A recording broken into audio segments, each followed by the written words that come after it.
Mark Rogers TV, the voice of college football, talking up USC football with Ryan Abraham, a tremendous source for the Trojans. You can catch him at uscfootball.com. He and the rest of the crew, they've got a YouTube channel as well where they provide reports on a consistent basis, podcasts as well. Ryan, how you doing tonight? Pretty good, Mark. What's up with you? Well, I'm just trying to run down as many spring football reports as I can get to. I know the next 2 weekends are just flooded with big-time programs going to the field for the last time during the spring sessions. And obviously, you do a great job helping us out with USC. So we've got this quarterback situation that everyone's talking about with the Jack Sears, Matt Fink. I'm hearing marginal play out of the two guys, but then Clay Helton will step to the podium and or after practice and be a little bit more encouraging. So what have you seen out of these two guys? Yeah, it's a weird situation. Obviously, Sam Darnold's gone, and you have a redshirt sophomore and a redshirt freshman that are competing for the job. The only two scholarship quarterbacks around, and neither one of them have really taken the reins and taken over that position. You thought Matt Fink would do that. I think he's still the leader in the clubhouse right now. He had that one long touchdown run against Oregon State, 51 yards, and actually had some playing time, but hasn't thrown a whole lot of passes. And Jack Sears, I think the transition from high school to college took a little while as he redshirted last year. Neither one of them has played all that well. I think Matt Fink has played better. Jack Sears maybe had one of the worst quarterback practices I've seen in quite a while.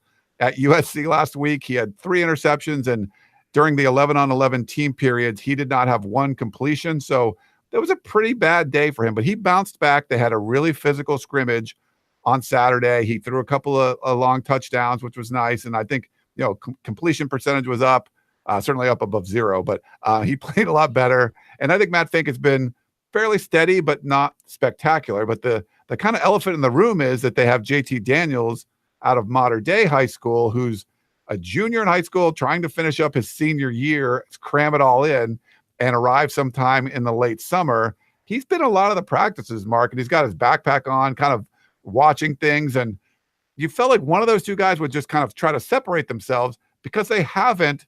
They've made JT Daniels' job a little bit easier when he does get to USC, because it's not like there's like Patrick Reed in the Masters. There wasn't a guy that was way out in front. Everyone was kind of in the pack. He can kind of join the group late and still be able to catch up fairly easily if he makes that transition. So it's a really weird situation. I don't remember something similar to this, covering USC football through the spring, having this like 5-star freshman kind of overlooking your shoulder, but that's kind of what they're dealing with right now.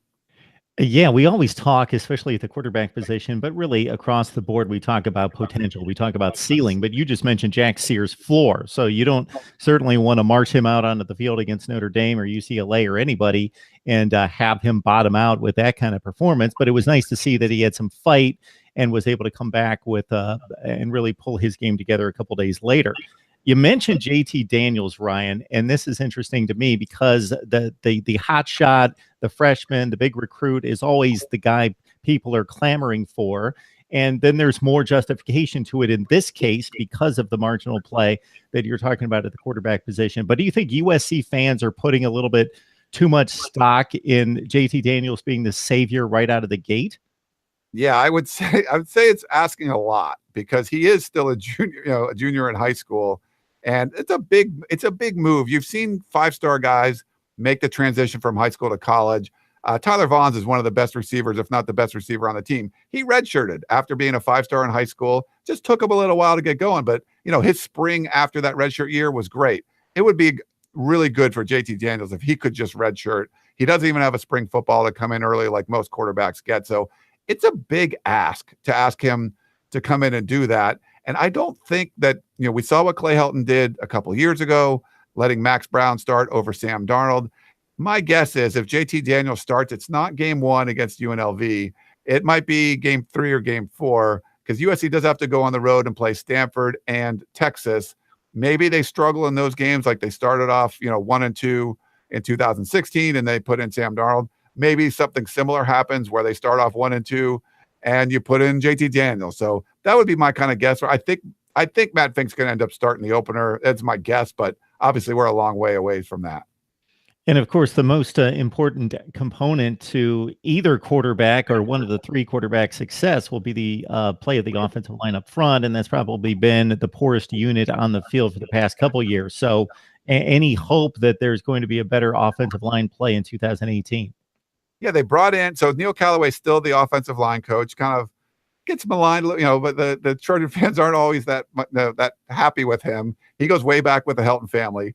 But they brought in Tim Drevno, who was a offensive line coach at USC before, went off with Jim Harbaugh and was the offensive coordinator at Michigan. They had a parting away. So he's coming in as a running backs coach, but working with pass protection, and he's got 3 or 4 different titles from Clay Helton, but he's not the offensive line coach, but he's still kind of helping out in some of those drills. So I think there's some positive aspects there. I think they've been a little bit more physical, Mark, in some of these practices. The one this past Saturday, I don't remember them being as physical in the last 3 years under Clay Helton during a spring football practice. So I think doing that a little bit to get better at football, I think you have to play football. And I think on Saturday they played more football than just kind of went through stuff. So I think there's some hope there. It's a pretty deep group, pretty talented group of guys.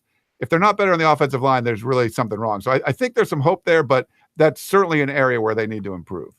We're on the line with Ryan Abraham, a tremendous source of insider knowledge on USC football. Join him and the rest of the staff there at uscfootball.com. I don't know how you got that domain name, but that was brilliant, Ryan. uscfootball.com. Nobody's going to forget that. And also there's a YouTube channel where you can find them as well with their regular podcasts and reports from spring camp. If you look at the defense, I saw some highlights I was just checking out and some quotes from Clancy Pendergast.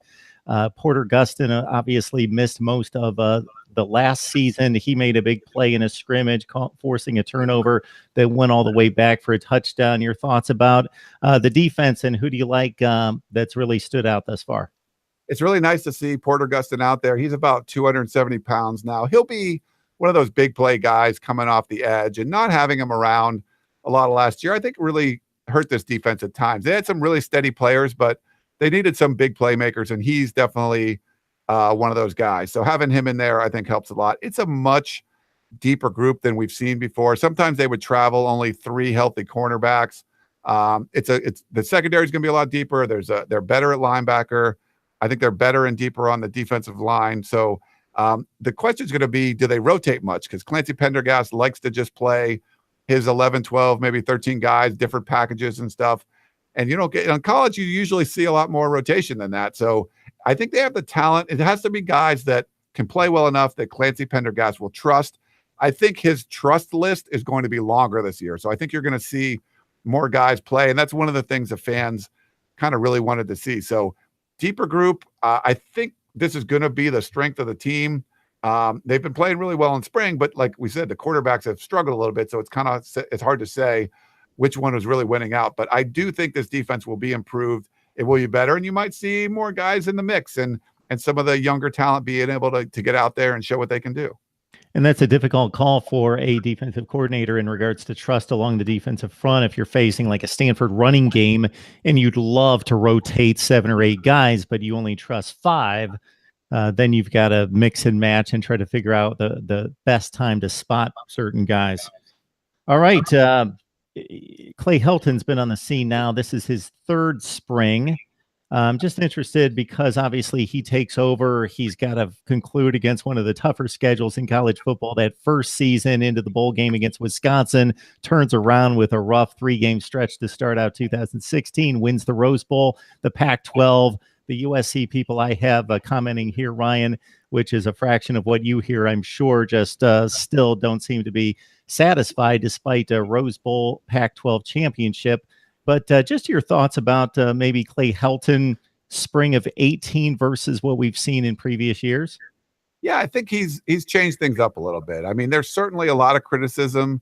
I don't know. I mean, because I think it's a lot has to do with the way he was hired, that a lot of people didn't like the hire at the time. So even though he did win the Rose Bowl, they felt, well, they could have been a playoff team if you started Sam Darnold earlier, or even though they won the Pac-12 last year, you got beat pretty bad by Notre Dame. You got beat in the Cotton Bowl by Ohio State. So they're saying against the better programs, you weren't really measuring up. So there's always criticism there. But I think as a younger head coach, a less experienced head coach, he kind of feels comfortable doing certain things.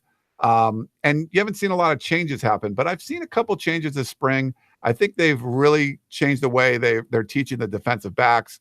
We've seen Ronnie Bradford, the secondary coach, being a lot more involved in the corners. There's been a lot of penalties, blown coverages, giving up big plays, not really playing the football as much. I think you're seeing more of that better play from the cornerbacks, and that's with Jack Jones being out this spring, who was suspended. So I think they've changed that a little bit.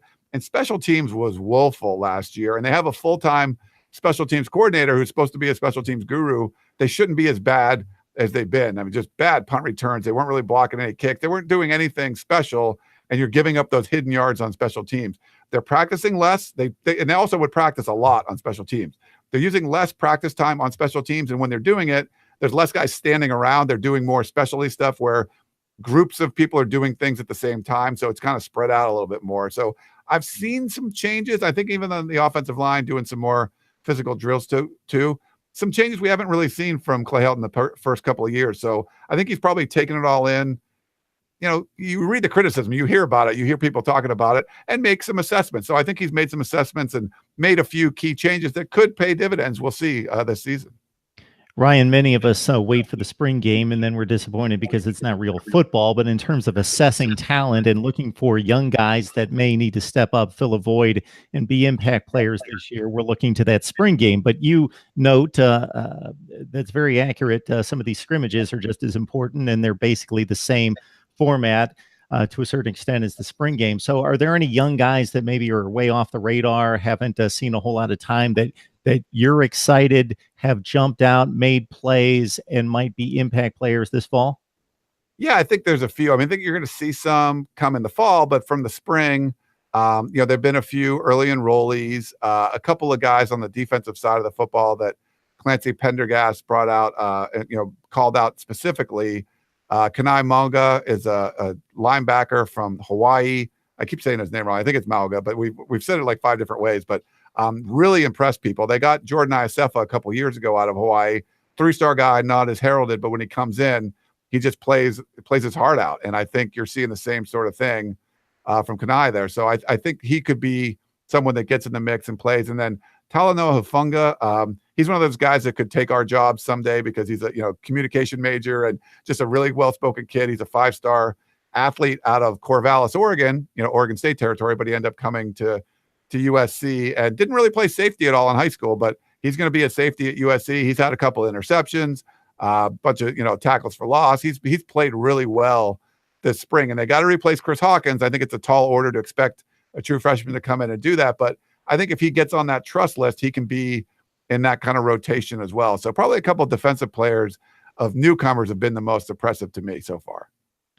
All right, folks, if you're a USC fan or just a big college football fan that needs to keep up with the elite programs, of course, join Ryan right there. Don't run away from my YouTube channel. Stay right here. I bring on guys like Ryan that do a fantastic job, but go to their YouTube channel at uscfootball.com, the website as well. It's just a tremendous source. I watch it all the time, get my information from Ryan and the rest of the group there. So, Ryan, we appreciate you jumping on board. Hey, Mark, thanks for having me on.